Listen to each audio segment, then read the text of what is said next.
Assalamualaikum warahmatullahi wabarakatuh. Saya Husin, mahasiswa Universitas Negeri Islam Cyber Syekh Nurjati Cirebon. Saya tinggal di Desa Hampalit, Kabupaten Katingan, Provinsi Kalimantan Tengah. Baiklah, pada kesempatan kali ini izinkan saya menyampaikan hasil presentasi UTS Usul Fikih yang dibimbing oleh dosen kami yang bernama Dr. Fatimah Madaniyah SPD MPD. Semoga beliau disehatkan badan, dimurahkan rezeki, dan dikabulkan segala hajat. Amin amin ya rabbal alamin. Ini adalah biodata lengkap saya dan sekaligus judul materi tentang hakim pembuat. Pengertian hakim secara etimologi, hakim memiliki dua arti, yaitu pertama, pembuat hukum yang menetapkan dan memunculkan sumber hukum. Kedua, yang menemukan, menjelaskan, memperkenalkan, dan menyiapkan. Siapakah hakim sebenarnya? Hakim sebenarnya adalah Allah Subhanahu wa Ta'ala. Dialah pembuat hukum dan satu-satunya sumber hukum yang dititahkan kepada seluruh mukallaf. Dalam Islam tidak ada syariat kecuali dari Allah, baik yang berkaitan dengan hukum-hukum taklif maupun yang berkaitan dengan hukum wad'i. Hukum taklifi yang pertama, wajib. Wajib adalah sebuah perintah yang harus dikerjakan, di mana jika ditinggalkan akan mendapat dosa. Dari pengertian tersebut, wajib sama dengan fardu, artinya yang diharuskan atau yang dianjurkan. Yang kedua adalah sunnah. Sunnah atau maudub secara bahasa adalah maudub yang diminta atau yang dianjurkan. Artinya sesuatu yang diperintahkan oleh syariat berarti tidak mencakup haram, makruh, dan mubah. Hukum sunnah atau mandub bisa dilihat dari dua segi pembagian. Pertama, berdasarkan tuntutan, yaitu sunnah muakkad, perbuatan yang selalu dilakukan oleh Nabi, di samping ada keterangan yang menunjukkan bahwa perbuatan itu bukanlah sesuatu yang fardu. Yang kedua, sunnah ghairu muakkad, sunnah yang dianjurkan oleh Nabi, namun Nabi tidak melazimkan dirinya untuk berbuat demikian. Yang ketiga, mubah. Secara bahasa, mubah berarti mulan yang diumumkan dan manzun fi, yaitu diizinkan. Sederhananya, sesuatu yang bersifat mubah tidak akan mendatangkan pahala atau dosa bagi yang mengerjakannya. Hukum mubah juga bisa diartikan sebagai sesuatu yang tidak berkaitan dengan perintah, yang tidak mencakup wajib atau mandub, serta bukan juga larangan yang mencakup muharram dan makruh. Yang keempat, makruh. Makruh secara bahasa berarti yang dibenci. Hukum makruh untuk sesuatu yang dianjurkan syariat untuk meninggalkannya, dan jika ditinggalkan akan mendapat pahala, namun jika dilanggar juga tidak berdosa. Yang kelima adalah haram. Secara bahasa, haram berarti mamnu, yaitu yang dihalangi dan dilarang. Sederhananya, haram adalah sesuatu yang dilarang oleh syariat, yang berarti tidak mencakup wajib, mandub, dan mubah. Istilah hukum haram adalah sesuatu yang dituntut syariat untuk tidak melakukannya dengan tuntutan yang pasti. Para ulama juga menambahkan haram adalah larangan Allah yang pasti terhadap sebuah perbuatan yang ditetapkan dengan dalil qati, Al-Quran, Sunnah, Mutawatir, dan Ijma'. Hukum wadi. Secara umum, hukum wadi terdiri dari 6 macam, yaitu sebab, syarat, penghalang, ajimah dan rukhsah, serta sah dan batal. Yang pertama, sebab. Secara definitif, sebab dalam hukum wadi adalah tanda hingga lahirnya hukum Islam. Tanpa tanda sebab itu, seorang mukallaf tidak dibebankan hukum syariat. Sebagai misal, tanda balik merupakan sebab bagi kewajiban hukum-hukum Islam.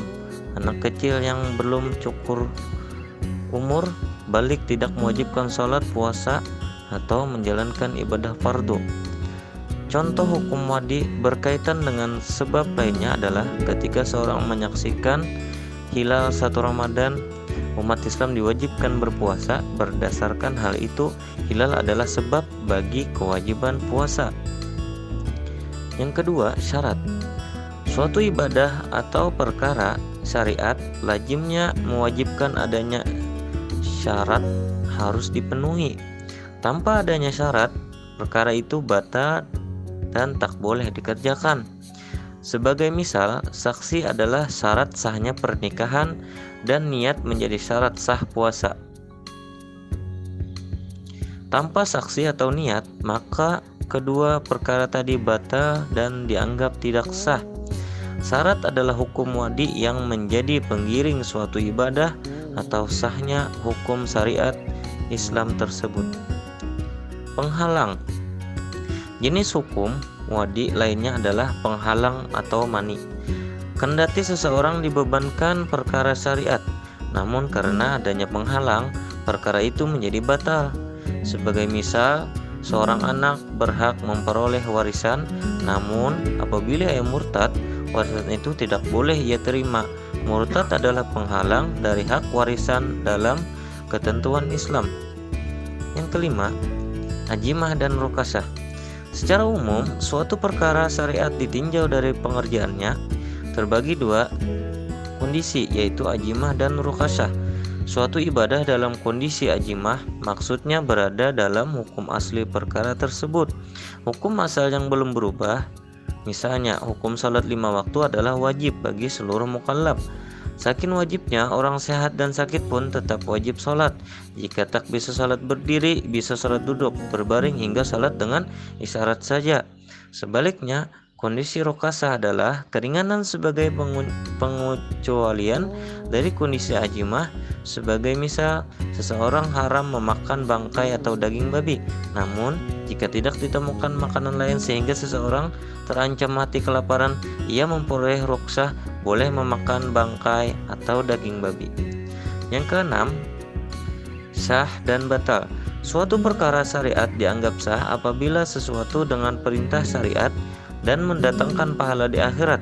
Apabila ibadah wajib sudah sah dilakukan, kewajiban pun gugur dan mukallaf terbatas dari tanggung jawabnya. Sementara itu, apabila perkara syariat dianggap batal, ibadah itu tidak mendatangkan pahala di akhirat. Selain itu, apabila ibadah wajib dianggap batal, kewajiban belum gugur dan mukallaf harus mengulangi lagi ibadah tersebut hingga memperoleh status sah. Kemampuan akal mengetahui syariat. Dalam menentukan kemampuan akal untuk menetapkan hukum sebelum turunnya syariat, para ulama terbagi kepada 3 golongan. Yang pertama, menurut ahli sunnah wal jamaah, akal tidak memiliki kemampuan untuk menentukan hukum sebelum turunnya syariat. Akal hanya dapat menetapkan baik dan buruk melalui perantara Al-Quran dan Rasul, serta kitab-kitab samawi lainnya. Pendapat mereka didasarkan pada firman Allah surah Al-Isra ayat 15 yang artinya, kami tidak akan mengajab seseorang sebelum kami mengutus Rasul. Dari ayat di atas dapat diketahui bahwa Allah sekali-kali tidak akan mengajab seseorang yang belum sampai kepadanya seseorang utusan Rasul yang membawa risalah ilahi. Di samping ayat tersebut, surah Al-Nisa ayat 165 menegaskan bahwa yang artinya agar tidak ada alasan bagi manusia untuk membantah Allah sesudah diutusnya Rasul-Rasul itu. Dengan mengemukakan ayat di atas, menurut ahli sunnah wal jamaah, akal tidak dapat dijadikan standar untuk menentukan baik buruknya suatu perbuatan. Dengan demikian, Allah tidak berkewajiban menetapkan suatu kebaikan yang dipandang baik oleh akal, atau menetapkan keburukan suatu perbuatan yang dipandang buruk menurut akal, karena Allah memiliki kehendak yang mutlak. Allah pun berkuasa untuk menetapkan perbuatan yang tidak bermanfaat sekalipun. Namun, menurut penelitian, semua perintah Allah pasti mengandung suatu manfaat, sedangkan larangannya mengandung kemudaratan. Yang kedua, Mu'tazilah berpendapat bahwa akal dapat menentukan baik buruknya suatu perbuatan sebelum datangnya syara, meskipun tanpa perantara kitab samawi dan rasul. Baik dan buruk itu ditentukan oleh zatnya, sehingga akal dapat menentukan syariat. Alasan mereka sebenarnya sama dengan ayat yang dikemukakan oleh Ahlus Sunnah wal Jamaah, yaitu dalam surah Al-Isra ayat 17, hanya mereka mengartikan rasul pada ayat tersebut dengan arti akal, sehingga arti keseluruhan dari ayat tersebut adalah kami tidak akan mengajab seorang sampai kami berikan akal padanya. Menurut mereka, sebagian perbuatan dan perkataan itu sudah semestinya dilakukan manusia, seperti beriman dan selalu berbuat baik. Orang yang melakukan berhak mendapat pujian karena keimanan dan perbuatan baik itu merupakan hal yang baik pada zatnya. Sebaliknya, akal akan menolak perbuatan yang buruk pada zatnya, seperti berdusta, kafir, dan perbuatan sesuatu yang tidak benar. Perbuatan tersebut akan mendapat celaan dari manusia dan sedikit pun tidak ada alasan untuk mengerjakannya. Menurut kaum Mu'tazilah, prinsip yang dipakai dalam menentukan sesuatu itu baik ataupun buruk adalah akal manusia, bukan syara. Sebelum datangnya Rasul pun, manusia tidak dikenakan kewajiban melakukan perbuatan yang menurut akal mereka baik, dan untuk itu mereka akan diberikan imbalan. Selain itu, mereka pun dituntut untuk meninggalkan perbuatan yang buruk menurut akal mereka, dan bila dikerjakan mereka akan mendapat hukuman. Golongan Mu'tazilah juga berpendapat bahwa syariat yang ditetapkan kepada manusia merupakan sesuatu yang dapat dicapai dengan akal, yakni dapat ditelusuri bahwa di dalamnya ada unsur manfaat dan mudarat. Yang ketiga, Maturidiyah berusaha menengahi kedua pendapat di atas. Mereka berpendapat bahwa perkataan atau perbuatan itu ada kalanya baik atau buruk pada zatnya.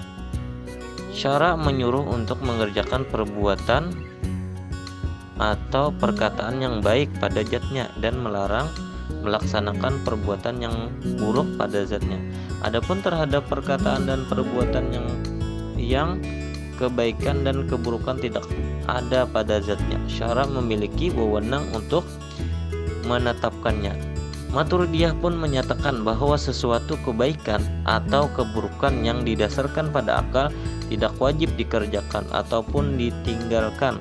Seandainya dikerjakan tidak akan mendapat pahala kalau semata-mata hanya berdasarkan pada akal saja. Begitu pula sebaliknya, bila mengerjakan suatu perbuatan yang dipandang buruk semata-mata oleh akal tidak akan mendapat hukuman. Menurut mereka, akal tidak berdiri sendiri tetapi harus dibarengi dengan nas.